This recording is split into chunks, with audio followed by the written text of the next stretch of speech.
10,000 টাকা দেন আরে বন্ধু। আরে বন্ধু, এই মুহূর্তে তুমি আমার কাছে টাকা চাইলা, তো আমি তোমাকে কি বলবো বলো? আমার কাছে তো এখন টাকা নাই।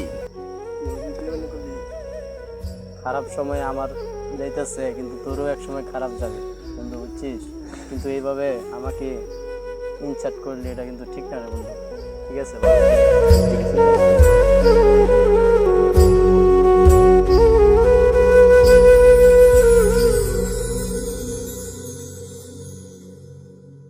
হ্যাঁ, কই আছিস তুই?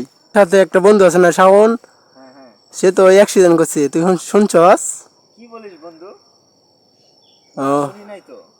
ও আচ্ছা আচ্ছা, রাখি দিতে, ভালো থাকিস।